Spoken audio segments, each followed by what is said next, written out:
Бәріне сәлем достар. Бүгінгі менің видеомда мен сендерге жалпы бет күтімі менің апта сайын жасап отыратын сондай әдемілік ритуалдарым болады. Бастаймыз. Ең алдымен шашымыздың бәрін жинап, сырғаларымызды шешіп, осы процедураларды жасауға дайындаламыз. Ал енді келесі бүгін мен бірінші рет қолданатыным ол шведский спа линейкасынан бетті қыздырғыш маска. Оны бүгін бірінші рет қолданамын. Өте жұқа қабат қылып жағамын, себебі құрамындағы глицерин бетке әсер еткенде қыздыра бастайды екен. Сондықтан бүгін бірінші рет соны жағып көремін сіздермен бірге. Эффект сауна жасаймыз.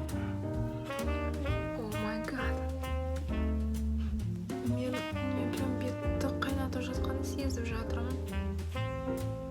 Бұл масканы жуып тастағаннан кейін бетім өте сондай жылы, распаренный болып келді. Сосын одан кейін черная маска дейді, қара маска, қара дақтарға, қара точкаларға арналған. Соны бүкіл сол бетімдегі ашық поралардың бәріне жағып шығамын. Бұның құрамы тоже күшті жабысады бетке. 20 минуттың ішінде барлық пораның барлығын күшті тазарып шығады. Бірақ бұның қосымша бір сондай жаман спиртті иісі бар. Міне көріп отырғаныңыздай жағып жатқанда біраз сол кедергі келтіреді иісімен.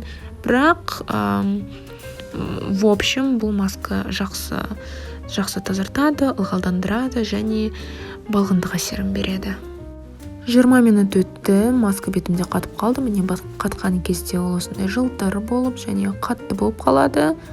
Қазір енді көресіздер, өте жеңіл шешіледі. Осылай астынан үстіне қарай шешеміз. Ешқашанда үстінен астына қарай шешпеңіздер осындай жабысатын масканы. Әрдайым астынан үстіне қарай.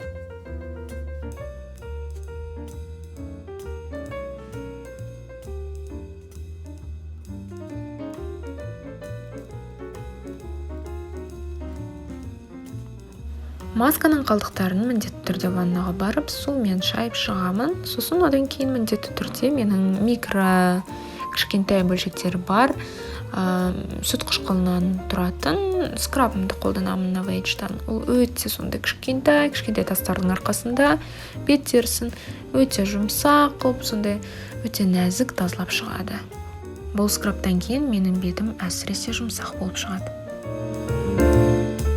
Ал енді механикалық тазалауды бітірдік. Келесі химиялық тазалауға көшеміз. Ол бізде пилинг. Пилингті бетімізге жұқа қабатпен жағамыз. Бұның құрамында өте пайдалы қышқылдар бар. Сол қышқылдар бет терісімен жұмыс істейді, яғни оны ағартады. Оның жаңағы ескі клеткаларын барлығын алып тастайды. Бірақ осының барлығы ешқандай яғни механикалық травма жасамай-ақ бет терісін жаңартады. Пилингті 10 минутқа қалдырып болған соң осылай бетке сіңіп кетеді. Және оны кейбір кезде қолмен тазарту қиын, сондықтан осындай сары спонжды аламын. Бұл спонжды да Oriflame'нан заказ беруге болады. Бұлар нағыз настоящий спанч-бобтар дейді, яғни табиғи губкалар өте жақсы тазартады. Және осындай глиняный дейді, маскаларды шешу мен өте жеңіл. Ал енді бәрін жуып біттік. Келесі этап ол яғни крем. Пилинг, механикалық тазалауды өткеннен соң мен міндетті түрде бетімнен бипантен жағамын, себебі бұл құрамындағы дексаметрин ба, әйтеуір сол зат беттің бет терісінің жаңаруына көмектеседі екен. Сондықтан әрдайым осыны жағамын. Сосын осылайша міне қалдырамын бетімде. 10 минуттан кейін қайтадан біраз салфеткамен алып тастаймын, бірақ осындай массажды тоже жасаймын, себебі бипантен кремі өте майлы.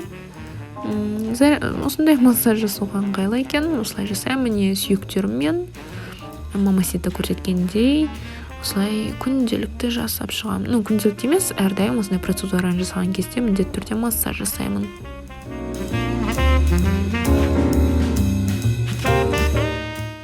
Міне осымен достар аяқталды. Менің апта сайын өткізетін бет күтімім. Осылай болады. Міне қарап отырсаңдар, осындай эффект. Маған бұл эффект өте ұнайды. Және енді қазіргі менің мақсатым ол мына шрамиктарды алып тастау, әрине міне қара болып тұрған. бірақ менің ойымша ол бір жылдың ішінде кететін сияқты. Сондықтан достар, барлықтарың назарларыңа рахмет, қарағандарыңа рахмет. Ұнаса лайк басып, каналыма жазылуды ұмытпаңдар. Келесі видеоларда кездескенше сау болыңдар.